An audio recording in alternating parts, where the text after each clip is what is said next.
বাঙালি মধ্যবিত্ত পরিবারের প্রত্যেক সদস্যকে কিন্তু বেশ প্রায়োরিটি দেওয়া হয়, কারণ তাদের পছন্দের খাবারগুলো কিন্তু খাবার টেবিলে প্রায়ই থাকে। তাই তেমনি আমাদের বাসায় রান্না করা হয়েছিল আমার শ্বশুর মশাইয়ের হচ্ছে পছন্দের খিচুড়ি। এই খিচুড়িটা চিকেন দিয়ে করা হয়েছিল, বাড়তি চিকেন ছিল, সেটার ভিতরে চাল ডাল দিয়ে এবং রসুন দিয়ে খিচুড়িটা করা হয়েছিল। খেতে বেশ ভালোই ছিল, কিন্তু রসুনটা একটু সিদ্ধ কম হয়েছিল। আমি অল্প কিছু হচ্ছে খিচুড়ি নিয়েছিলাম, আর চিকেনটা দিয়ে খিচুড়িটা খেতে বেশ ভালো লেগেছিল।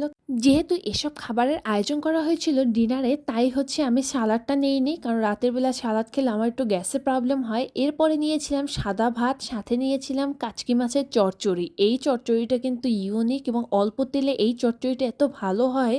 এই রেসিপিটা শিখেছিলাম আমার এক মামির হাতে। শুকনো ভাত গরম গরম আর সাথে এই চচ্চড়িটা মাখিয়ে খেতে বেশ ভালোই লেগেছিল। আমার আবার শুকনো ভাত খেতে একটু গলায় বেজে যায়, তাই আমি এর ভিতরে নিয়েছিলাম কালো জিরে ফোড়ন দিয়ে লাউ ডাল। এই লাউ ডালটা এত বেশি ইয়াম্মি ছিল যে ভাতের সাথে লাউ ডালটা দিয়ে একটু চচ্চড়ি দিয়ে মাখিয়ে খেতে অমৃত লেগেছিল। জাস্ট একদম ১৬ আনা বাঙালি টেস্ট ছিল। আর চচ্চড়িটা এত বেশি ভালো হয়েছিল, আমি আরেকটা টুকরো নিয়েছিলাম।